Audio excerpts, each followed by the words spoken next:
Nama Hotman Paris Hutapea, pengacara kondang dengan sederet prestasi gemilang, menjadikannya sebagai salah satu pengacara top tanah air. Sosoknya pun fenomenal dan dikenal banyak orang hingga selalu menjadi sorotan kamera. Namanya kini terus menjadi perhatian publik ketika menjadi kuasa hukum Desiree Tarigan dalam menangani konflik rumah tangga Desiree dan Hotman Sitompul. Hotman Paris pun tak jarang mengutas sikap garang tanpa pandang bulu meskipun kepada rekan sesama profesi. Namun di balik sikap garang dan ucapannya yang to the point, Hotman justru dikenal sebagai pribadi yang senang menghabiskan waktu bersantai dan berolahraga sembari dikelilingi para penggemarnya yang kebanyakan wanita-wanita cantik. Dan akhir pekan kemarin, Hotman terlihat bersama sederet pengusaha wanita cantik yang dengan senang hati melepas kepenatan Hotman dengan mengajak berjoget TikTok bersama. Tidak hanya itu, para wanita-wanita cantik ini juga mengajak Hotman untuk berfoto bersama mobil sport mereka. Maka seperti inilah suasana Hotman Paris bersama dengan pengusaha wanita-wanita cantik itu. Hotman Paris lagi di Jet Ski Cafe. Ada dua kegiatan saya mau main TikTok sama cewek-cewek cantik. Habis itu menerima tamu Komnas Perlindungan Anak yang memberikan saya katanya penghargaan, yaitu ini dia nih ya. Hari ini Hotman Paris dan wanita-wanita cantik ngopi di Jet Ski. Yang habis ini juga main TikTok. Ini orang-orang di depan Anda lihat sendiri bawa mobil mewah ini. Saking banyaknya cewek kenalan gue lupa nama. Ini 3 dari ribuan wanita cantik yang dekat sama saya. Oke? Hari ini kita ngopi-ngopi, habis itu main TikTok. Habis itu apa yang terjadi urusan masing-masing.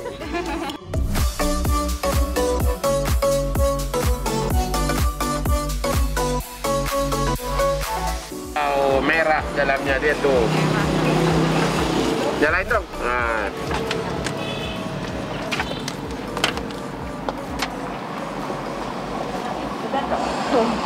Asik. Sorry ya, kita mau ke puncak. Oke bang. Ya. Kali ini saya harus memilih. Ya. Bukan kamu, tapi dia. Oke. Ada apa?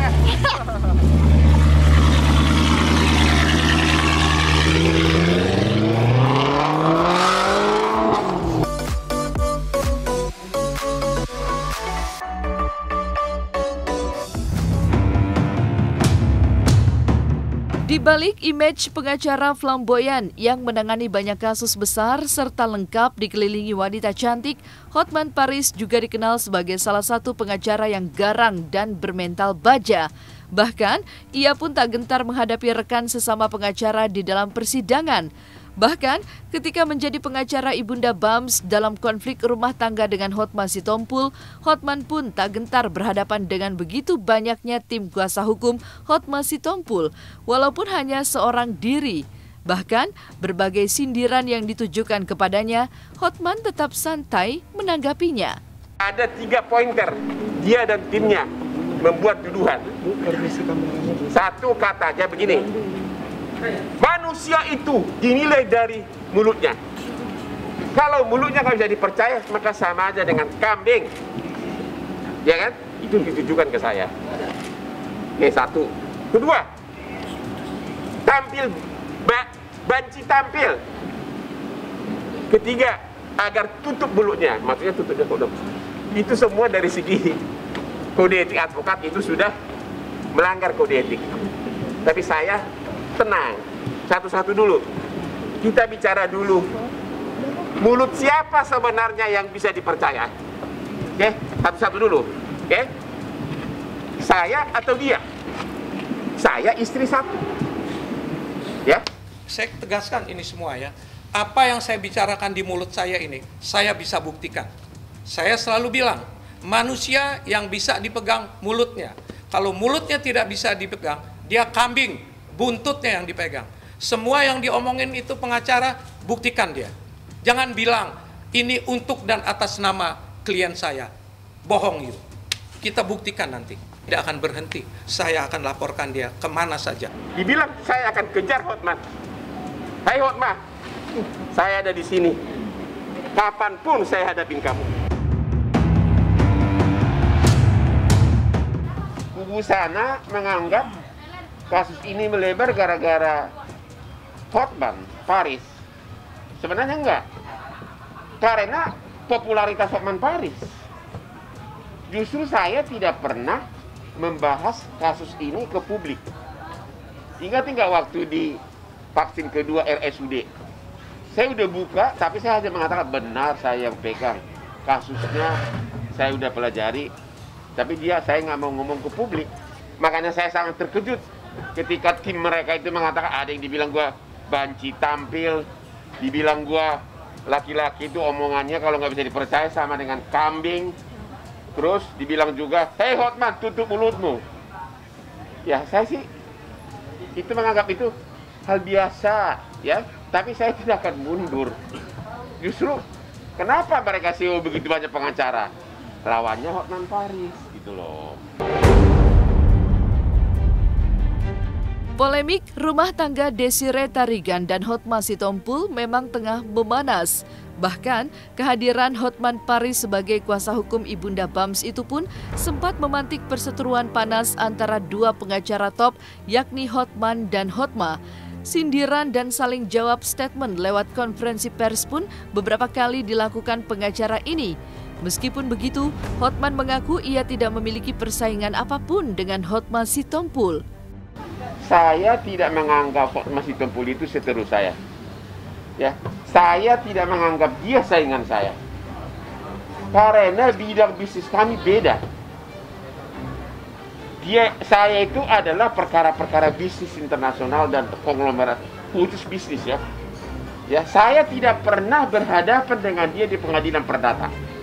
Terutama perkara bisnis, nggak pernah. Yang saya sering berhadapan adalah Oce Kaligis, almarhum Adnan Buyung Nasution, Mulia Lubis, Lukas. Kalau dia nggak pernah, jadi beda. He is not my enemy, he is not my competitor. Gue nggak pernah bersaing sama dia. Dia punya kelebihan, aku juga punya kelebihan. Saya pernah menggugat seluruh bank di Wall Street Amerika. Saya pernah menggugat 100 lebih perusahaan dengan lawyernya begitu banyak. Menghadapi pengacara bagi saya itu hal biasa.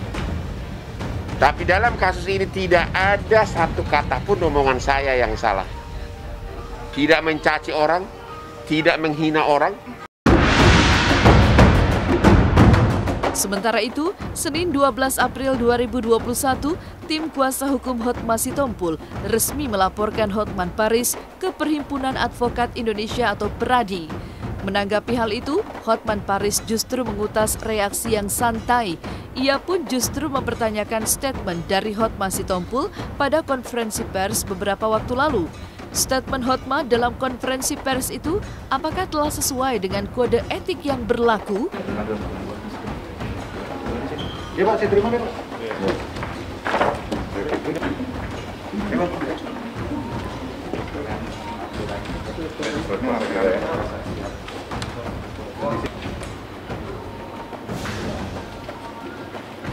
Hari ini kami datang ke kantor DPP Peradi Pusat. Dalam hal ini memasukkan pengaduan ke Komisi Pengawas Advokat, ya, yang di belakang ini. Apa yang kami adukan adalah pelanggaran-pelanggaran yang dilakukan oleh saudara Hotman Paris terhadap klien kami Hotma Sitompul. Ini semua kami lakukan adalah sudah melalui hari-hari panjang.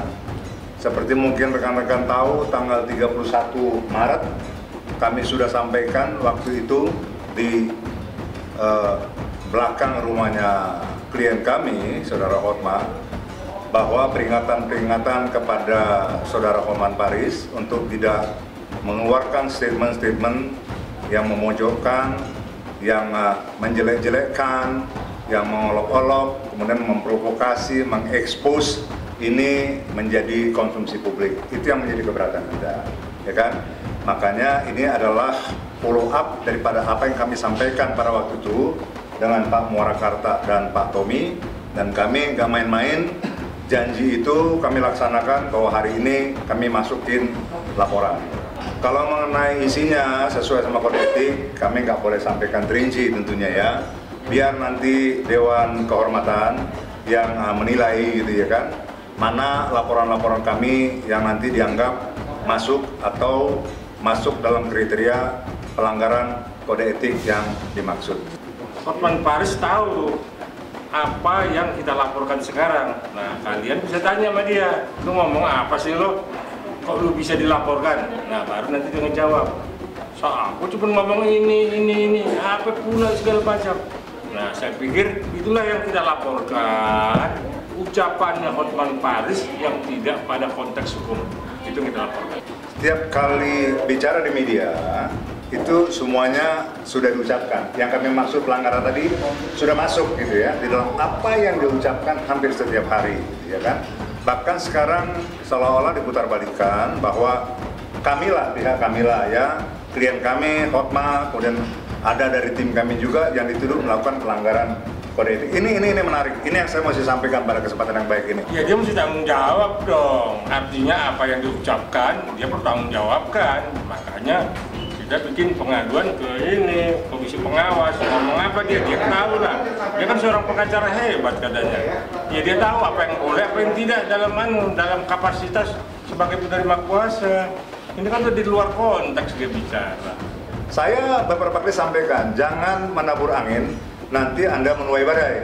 Itu punya arti yang dalam gitu. Artinya siapa yang cari gara-gara, jangan salahkan kalau ini berkembang kemana-mana seperti ini.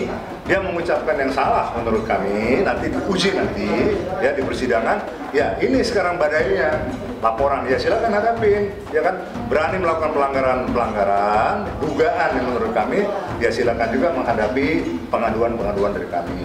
Ya. Kamera bang. Jawabannya itu Ya bang. yang duluan bilang Hotman Paris itu banci tampil siapa?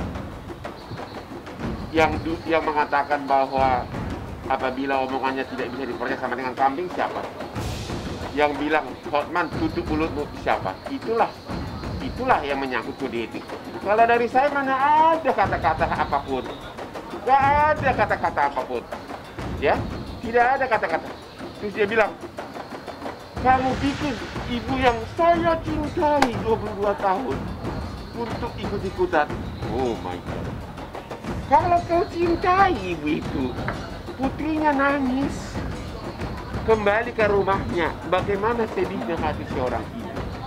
Dia datang pun tidak pernah kayak gitu sesudah si Desi pulang ke rumah ibu. Kalau kau cintai dia, ibu itu, kenapa bangun tembok di atas tanahnya tanpa minimum bicara dulu? Alasannya apa? Yang ketiga dibilang, Hotman melakukan itu untuk dan atas nama klien. Ya tanah itu kan sertifikat atas nama ibunya. Ya mau tidak mau pelapor hanya harus dia. Jadi kode etik apa